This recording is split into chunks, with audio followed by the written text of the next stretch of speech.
Good morning. I am from Lokmanya Tilak school, students of class 6। आइए हिंदी में अपना पाठ बार अब शुरू करते हैं, जिसका शीर्षक है विकारी शब्द विशेषण। इन इंग्लिश वी से एडजेक्टिव। इंग्लिश में हम जिन्हें एडजेक्टिव कहते हैं। बच्चों, जो शब्द संज्ञा या सर्वनाम की विशेषता बताते हैं उन्हें विशेषण कहते हैं, या संज्ञा सर्वनाम की विशेषता बताने वाले शब्दों को विशेषण कहते हैं। ये आप लोग पिछली सब कक्षाओं में पढ़ चुके हैं, कक्षा 1 से लेके कक्षा 5 तक। लेकिन हर साल आप उसमें कुछ ना कुछ विस्तार पाते हैं, जो कि आपकी क्लास के अकॉर्डिंग रहता है। उदाहरण के लिए नीचे दिए गए वाक्य पढ़िए। विशाल ने लाल कमीज पहनी। लाल। उसके पास 5 कारें हैं। 5। मेट्रो रेल सुंदर है। सुंदर। रितु ने कुछ पुस्तकें खरीदी। कुछ। बच्चे चार चार बच्चे खेल रहे हैं। 4। ठीक है। ऊपर दिए गए वाक्यों में काले मोटे छपे शब्द लाल, 5, सुंदर, कुछ और 4, ये सब क्या है? ये सभी विशेषण हैं, क्योंकि ये कमीज, कारों, मेट्रो रेल, पुस्तक और बच्चों की विशेषता बताते हैं। ठीक है। जो शब्द संज्ञा या सर्वनाम की विशेषता बताते हैं वे विशेषण कहलाते हैं। जिन शब्दों संज्ञा या सर्वनाम की विशेषता बताई जाती है उन्हें क्या कहते हैं? उन्हें हम विशेष्य कहते हैं। ठीक है। विशेषण के भेद। विशेषण की परिभाषा आपको याद होनी चाहिए। जो शब्द संज्ञा या सर्वनाम की विशेषता बताते हैं वे विशेषण कहलाते हैं। जिन शब्दों की विशेषता बताई जाती है उन्हें विशेष्य कहते हैं। विशेषण के भेद। Kinds of adjective. विशेषण के 4 भेद होते हैं। नंबर 1 गुणवाचक विशेषण, नंबर 2 संख्यावाचक विशेषण, नंबर 3 परिमाणवाचक विशेषण, नंबर 4 संकेतवाचक विशेषण। सबसे पहले गुणवाचक विशेषण, एडजेक्टिव ऑफ क्वालिटी। जिन शब्दों से संज्ञा सर्वनाम के गुण, दोष, आकार, स्थान, रंग, काल, दशा, गंध, स्वाद, दिशा आदि का बोध होता है उन्हें गुणवाचक विशेषण कहते हैं। गुण कौन कौन से हो सकते हैं? दयालु, धार्मिक, सच्चा, ईमानदार, परिश्रमी। अच्छा। रंग, रंगों के नाम। काल, काल कौन कौन से हो सकते हैं? नया, पुराना, मासिक, साप्ताहिक आदि। दिशा कौन सी हो सकती है? पूरब, पश्चिम, उत्तर, दक्षिणी। तो पूर्वी, पश्चिमी, उत्तरी और दक्षिण। गंध, सुगंध, दुर्गंध और गंधहीन। स्वाद, चटपटा, नमकीन, खट्टा, मीठा। आकार, छोटा, बड़ा, गोल, लंबा आदि। दोष, कायर, बुरा, दुष्ट, आलसी। स्थान, ग्रामीण, भारतीय नागरिक आदि। दशा, पतला, मोटा, गरीब, धनी, सूखा आदि। नीचे दिए गए वाक्यों में गुणवाचक विशेषण का प्रयोग किया है। अमिता बहुत सुंदर है। फल मीठे हैं। काली गाय अधिक दूध देती है। कुतुब मीनार ऊंची है। ऊपर दिए गए वाक्यों में काले मोटे छपे हुए शब्द गुणवाचक विशेषण है। अब आते हैं संख्यावाचक न्यूमेरिकल एडजेक्टिव। जिन शब्दों से संज्ञा सर्वनाम की संख्या का पता चले उन्हें संख्यावाचक विशेषण कहते हैं। जैसे उसके पास 4 पुस्तकें हैं। पुस्तकों की गिनती कितनी है? 4। आशीष ने पुस्तक के आधे पृष्ठ फाड़ डाले। आधे। गमले में कुछ फूल खिले हैं। कुछ। मुझे 100 रुपए की जरूरत है। देखिए, ये संज्ञा या सर्वनाम है। संज्ञा, संज्ञा, संज्ञा और संज्ञा। संज्ञा से पहले आया है वो विशेषण, विशेषण है। ठीक है। अब संख्यावाचक विशेषण के भी निम्नलिखित 2 उपभेद होते हैं। नंबर 1 निश्चित संख्या। निश्चित संख्या क्या? जिन विशेषण शब्दों से संज्ञा सर्वनाम की निश्चित संख्या का पता चले उसे निश्चित वाचक संख्यावाचक विशेषण कहते हैं। जैसे 2 पेन, 4 पुस्तकें, पहली पीढ़ी आदि। संख्या दी गई है ना। अनिश्चित संख्या किसको कहते हैं बच्चों? आइए उसे देखें। अनिश्चित संख्यावाचक विशेषण जिन विशेषण शब्दों से संज्ञा या सर्वनाम की निश्चित संख्या का पता नहीं चलता है, उन्हें अनिश्चित वाचक विशेषण कहते हैं। जैसे कुछ लोग, सभी आदमी, बहुत बच्चे आदि। तीसरा है परिमाणवाचक विशेषण, एडजेक्टिव ऑफ क्वांटिटी, जिन शब्दों से संज्ञा या सर्वनाम की नाप तौल संबंधी निश्चित मात्रा का पता चलता है, उन्हें परिमाणवाचक। जैसे थोड़ा सा दूध, कुछ लीटर तेल, कुछ मिठाई। परिमाण, परिमाण के भी दो, विशेषण के भी दो उपभेद होते हैं परिमाणवाचक। नंबर 1, निश्चित परिमाणवाचक विशेषण, वे विशेषण शब्द जिनसे संज्ञा या सर्वनाम की नाप तौल संबंधित निश्चित मात्रा का पता नहीं चलता है।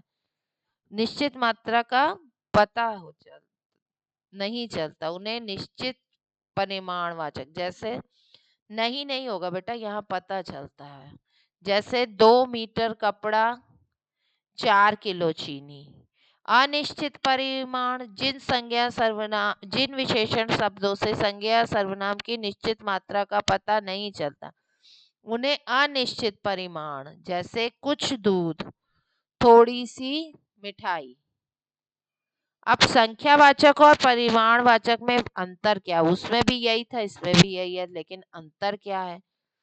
जो विशेषण शब्द गिने जाते हैं वह केवल संख्यावाचक विशेषण होते हैं, जिन्हें हम गिन नहीं सकते, नाप तौल कर सकते हैं, वो परिमाणवाचक होते हैं। उदाहरण के लिए, नहीं, कुछ फल, कुछ फल क्या है? संख्या, मतलब संख्या को आप गिन सकते हैं। कुछ मिठाई, मिठाई को आप गिन नहीं सकते, तो परिमाण हो गया। अब संकेतवाचक विशेषण, डिमॉन्स्ट्रेटिव एडजेक्टिव, वह सर्वनाम नहीं होगा, वह विशेषण शब्द जो संज्ञा के आगे लगकर विशेषण का कार्य करते हैं, उन्हें संकेतवाचक विशेषण कहते हैं। संकेतवाचक, संकेतिक विशेषण भी कहलाते हैं। जैसे वह भिखारी, कोई आदमी, यह पुस्तक। वह भिखारी है, कोई आदमी रो रहा है, यह पुस्तक मेरी है। ऊपर दिए गए काले मोटे छपे शब्द संकेतवाचक विशेषण हैं। विशेषणों की अवस्थाएं, डिग्री ऑफ एडजेक्टिव, जब कभी दो या दो से अधिक वस्तुओं या व्यक्तियों की तुलना की जाती है तो विशेषण से पहले प्रायः की अपेक्षा से, मैं आदि का प्रयोग किया जाता है। जैसे व्यक्ति, वस्तु और स्थिति की तुलनात्मक अवस्था को ही विशेषण की तुलनात्मक अवस्थाएं कहा जाता है। विशेषणों की 3 तुलनात्मक अवस्थाएं होती हैं। नंबर पहला, मूलावस्था, पॉजिटिव डिग्री, विशेषण की सामान्य स्थिति की अवस्था ही मूलावस्था कहलाती है। मूलावस्था में किसी के साथ तुलना नहीं होती। जैसे मूल वही रहता है। जैसे तमन्ना अच्छी लड़की है, तमन्ना की तुलना किसी से भी नहीं हो रही। ताजमहल सुंदर है, ताजमहल की तुलना किसी से भी नहीं हो रही है। इन वाक्यों में अच्छी और सुंदर विशेषण की सामान्य अवस्था का बोध करा रहे हैं।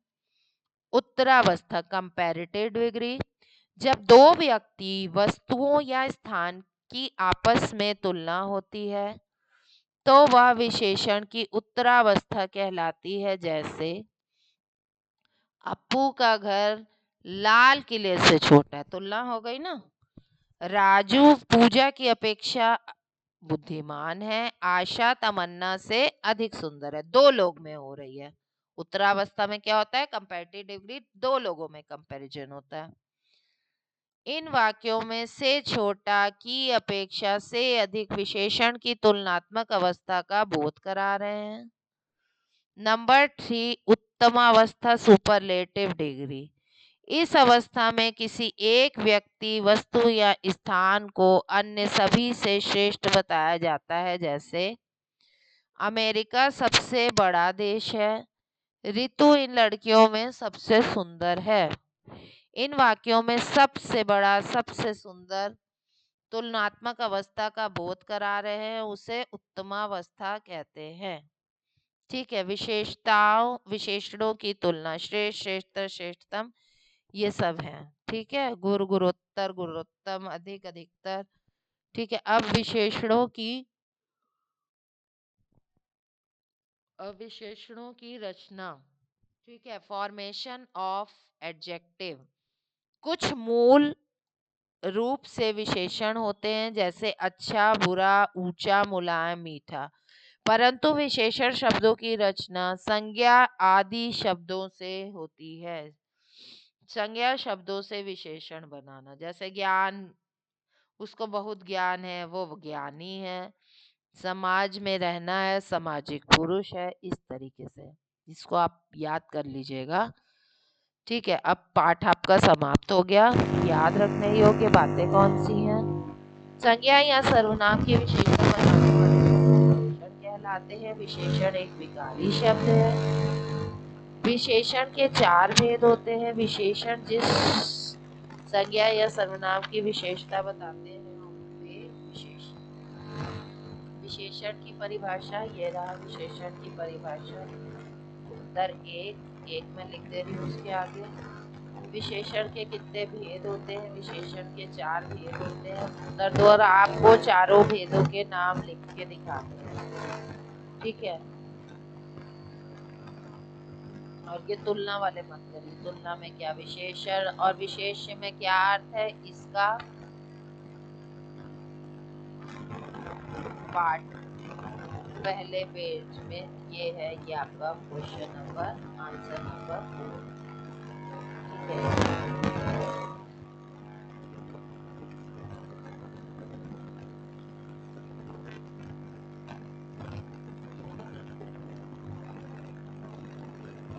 अब निम्नलिखित शब्दों का विशेषण बनाइए। प्यास का क्या होगा? प्यासा। आ की मात्रा लग जाएगी। प्यास का क्या होगा? प्यासा। कौवा कैसा था?